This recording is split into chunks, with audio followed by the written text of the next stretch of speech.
Hello friends, आज हम सीखेंगे form 15 CA and form 15 CB कैसे फाइल होता है। तो आइए देखते हैं पहले फॉर्म 15 सीए होता क्या है और इसे कौन फाइल करता है, एंड फॉर्म 15 सीबी क्या होता है और इसको कौन फाइल करता है। तो आइए दोस्तों देखते हैं फॉर्म 15 सीए होता क्या है, इसे कौन फाइल करता है, कब फाइल करते हैं, कैसे फाइल करते हैं। तो आइए देखते हैं पर्पस क्या रहता है दोस्तों 15 सी फाइल करने का। Declaration for payment to non residents to track and ensure TDS compliance. जब भी हम नॉन रेजिडेंट्स को कोई पेमेंट करते हैं दोस्तों, तो हमको फॉर्म 15 सीए फाइल करना रहता है कि गवर्नमेंट ट्रैक कर सके और इंश्योर कर सके कि हमने टीडीएस के सारे कंप्लायंसेस फुलफिल किए हैं। इसके बाद कौन सा फॉर्म फाइल होता है, इसके बाद फॉर्म 15 सीबी फाइल होता है generally when required before remitting money abroad that is taxable in India. ये हमको कब भरना रहता है, मनी रेमिट करने से पहले, वो मनी जो कि टैक्सेबल है इंडिया। इसके दोस्तों 4 पार्ट्स होते हैं, part A, part B, part C और पार्ट डी। पार्ट ए दोस्तों हमको तब भरना रहता है जब हमारा अमाउंट ऑफ रेमिटेंस जो है वो 5 लाख के नीचे है इन अ फाइनेंशियल ईयर। जब हम पार्ट बी हम तब भरते हैं जब हमारा रेमिटेंस का अमाउंट टैक्सेबल है और वो 5 लाख से ऊपर है और इसमें एओ का सर्टिफिकेट रिक्वायर्ड है, सॉरी अवेलेबल है। पार्ट सी हम तब भरते हैं जब हमारा रेमिटेंस का अमाउंट टैक्सेबल है, 5 लाख के ऊपर है और हमारे को 15 फॉर्म और हमारे को सीए सर्टिफिकेट भी रिक्वायर्ड है, फॉर्म 15 सीबी। और पार्ट डी दोस्तों हम तब भरते हैं जब हमारा जो रेमिटेंस है वो that is not taxable under Indian law. दोस्तों बहुत सारे ऐसे केसेस होते हैं जहाँ पे हमारे को 15 सीए भरने की जरूरत नहीं होती है। यहाँ पे 33 कैटेगरीज हैं जहाँ पे हमको 15 सीए नहीं फाइल करना रहता है। ये कैटेगरीज जो है रूल नंबर 37 डबल बी में मेंशन है। कुछ एग्जांपल्स दोस्तों इसके हैं, imports, travel in certain cases. तो अगर कोई इंपोर्ट कर रहा है और उसको पेमेंट रेमिट करना है आउटसाइड इंडिया, तो उसको फॉर्म 15 सीए की जरूरत नहीं पड़ती है। दोस्तों ये तो हमारा वो रहा जो हमारा लॉ कहता है। बाकी प्रैक्टिकल लाइफ में हमको फॉर्म 15 सीए भरना ही रहता है, बैंक का रिक्वायरमेंट रहता है फॉर्म 15 सीए सीबी का। तो अगर आपका केस ये 33 कैटेगरीज में फॉल कर रहा है तब भी आपको 15 सीए भरना ही रहता है। बैंक्स जो है इनका इसका डिमांड करते हैं। पेनल्टी क्या रहती है नॉन कंप्लायंस की, अप टू ₹1 लाख। ये सेक्शन 271 आई में मेंशन है और ये हमको इनकम टैक्स के पोर्टल पर फाइल करना रहता है वो पर्सन को जो रेमिट कर रहा है। फॉर्म 15 सीए फाइल करने के लिए दोस्तों सबसे पहले हम गूगल में जाएंगे। गूगल में टाइप करेंगे इनकम टैक्स लॉगिन, एंटर करेंगे। ई फाइलिंग होम पेज पर जाएंगे।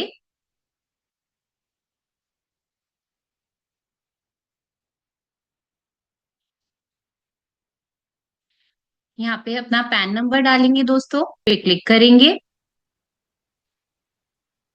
टिक करेंगे, पासवर्ड प्रोवाइड करेंगे, कंटिन्यू बटन पर क्लिक करेंगे। आप देख सकते हैं दोस्तों हम इनकम टैक्स में लॉगिन हो गए हैं। फॉर्म 15 सीए फाइल करने के लिए हम ई फाइल पर जाएंगे, इनकम टैक्स फॉर्म्स पर जाएंगे और file income tax forms button पर क्लिक करेंगे।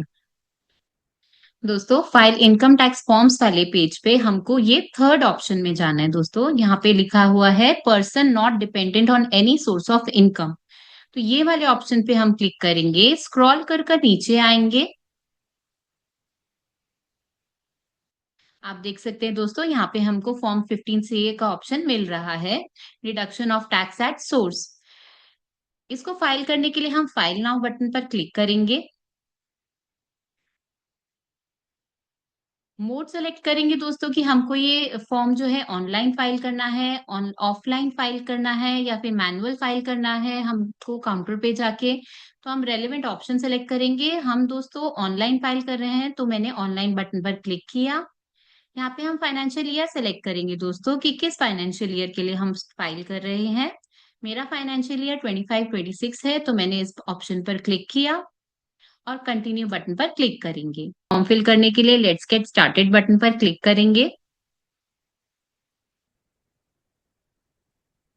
अब देख सकते हैं दोस्तों, फॉर्म 15 सीए में 4 पार्ट्स होते हैं। हमें इसमें से कोई भी एक पार्ट सिलेक्ट करना रहता है जो भी हम पर एप्लीकेबल रहते हैं।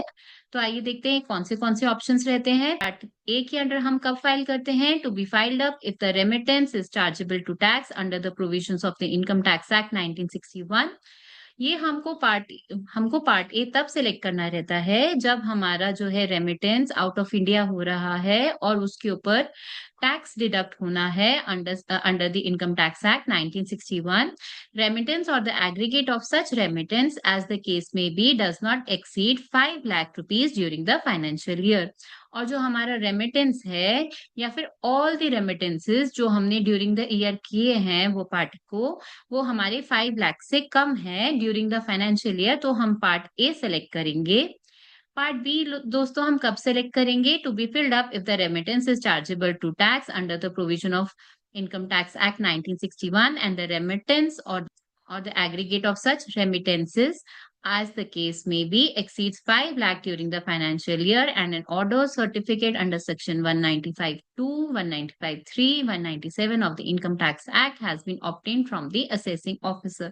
तो ये दोस्तों ये वाला पार्ट हमको तब सेलेक्ट करना रहता है जब हमारे रेमिटेंस जो है मोर देन 5 lakhs हैं।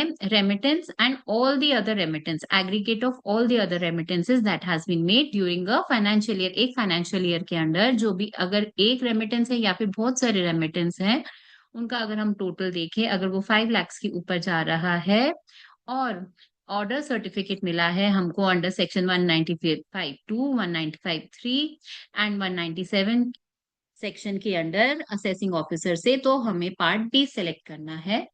पार्ट सी दोस्तों हम कब सिलेक्ट करेंगे? To be filled up if the remittance is chargeable to tax under the provision of the income tax act 1961 and the remittance और the aggregate of such remittance as the case में B exceeds 5 lakh during the financial year and a certificate in form 15CB from an accountant as defined in the explanation below.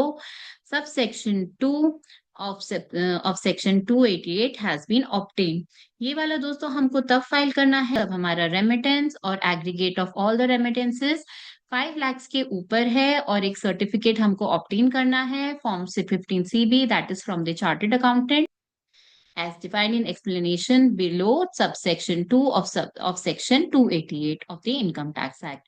Part D दोस्तों हम कब file करते हैं? To be filled up if the remittance is not chargeable to tax under the provisions of the income tax act 1961 other than payments referred to in rules 37BB3 by person referred to in rule 37BB2।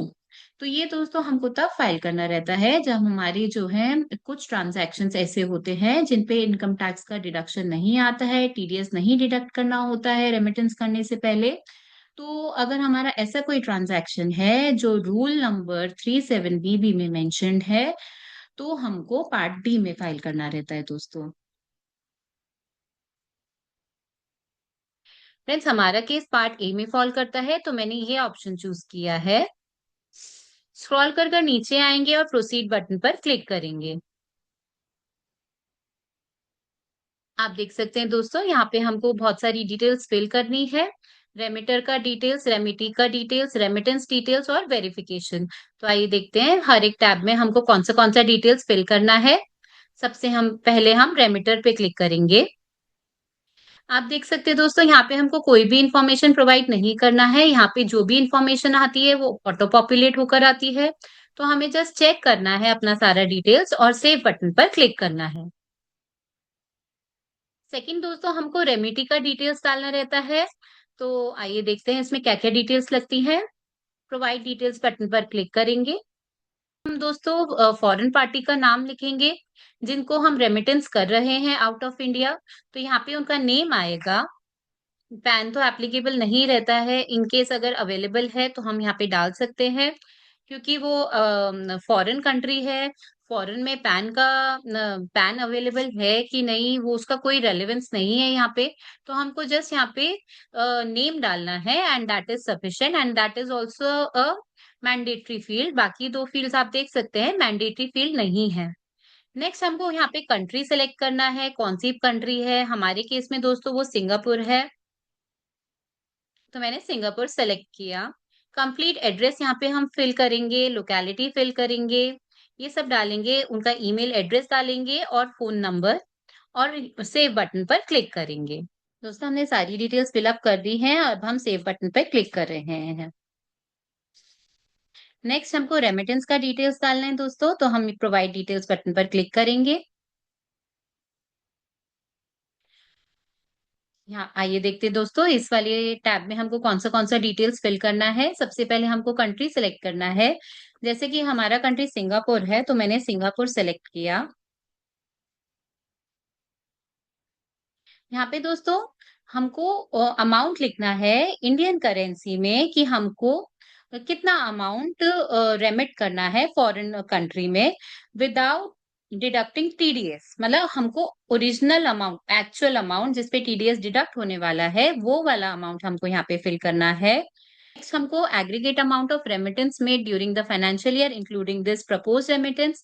इसका मतलब ये है दोस्तों, कभी कभार कैसा होता है, एक ही पार्टी को बहुत सारा पेमेंट्स जाता है इंस्टॉलमेंट्स में ड्यूरिंग द ईयर।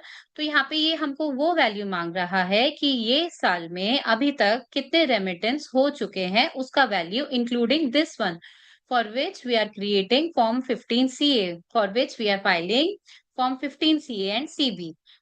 तो यहाँ पर दोस्तों हमको वो वैल्यू डालना है। नेक्स्ट हमको दोस्तों बैंक का डिटेल्स प्रोवाइड करना है, कि हमारे कौन से बैंक से रेमिटेंस हो रहा है।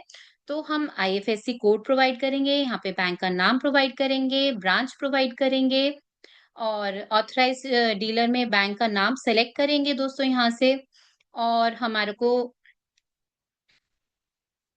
बैंक का एड्रेस, जैसे ही दोस्तों हम बैंक का नाम सेलेक्ट करते हैं, हमारे पास रेलेवेंट ऑप्शन आ जाता है एड्रेस सेलेक्ट करने के लिए। तो यहाँ पे हम स्क्रॉल डाउन कर, तो यहाँ पे हम ड्रॉप डाउन में से एड्रेस सेलेक्ट करते हैं। फिर डेट ऑफ रेमिटेंस हमारा डालना रहता है दोस्तों, कि हम किस दिन पैसा भेजने वाले हैं। मेरे केस में ये नेक्स्ट डे है, और मैं आज 30 जुलाई 2025 को ये बना रही हूँ, और मेरे को रेमिट करना है 31 को, तो मैं यहाँ पे 31 डालूंगी। नेचर डालना है दोस्तों, कि हमारा रेमिटेंस का नेचर क्या है।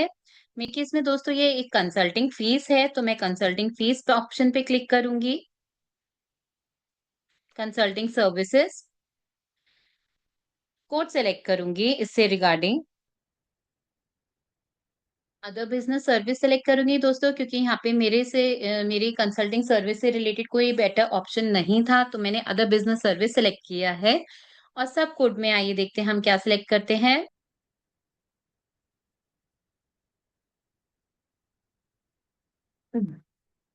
यहाँ पे दोस्तों हम टीडीएस का अमाउंट लिखेंगे, और यहाँ पे रेट ऑफ टीडीएस लिखेंगे, और डेट ऑफ डिडक्शन लिखेंगे। ये सारी डिटेल्स प्रोवाइड करके दोस्तों हम यहाँ पे सेव बटन पर क्लिक करेंगे।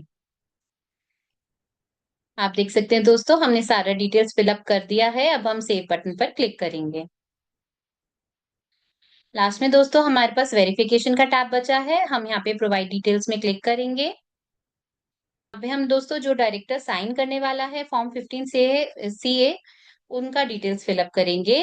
डायरेक्टर का नाम ऑटो पॉपुलेट हो रहा है दोस्तों, यहाँ पे हम उनके फादर का नाम लिखेंगे, in the capacity of DIR, DIR मतलब डायरेक्टर, और यहाँ पे प्लेस प्लेस लिखेंगे और सेव बटन पर क्लिक करेंगे।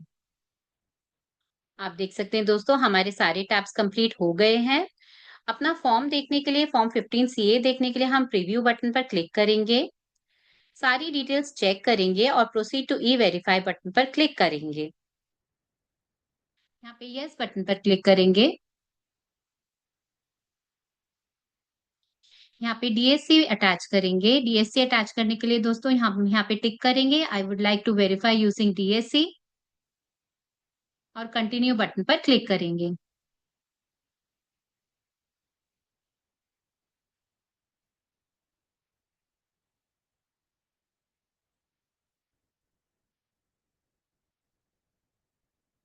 दोस्तों ये हमसे पूछ रहा है कि डीएससी अटैच करने के लिए हमने क्या एम साइनर यूटिलिटी डाउनलोड किया है। तो हमारे पास ऑलरेडी डाउनलोडेड है, तो हमने यस बटन पर क्लिक किया और कंटिन्यू बटन पर क्लिक करेंगे।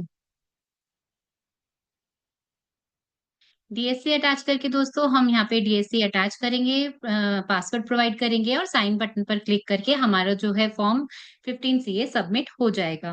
तो ये था दोस्तों बहुत ही आसान तरीका फॉर्म 15 सीए फाइल करने का। आई होप सो दोस्तों आपको ये वीडियो काफी इंफॉर्मेटिव रहा रहेगा। मैं आगे भी ऐसे वीडियोस बनाती रहूंगी।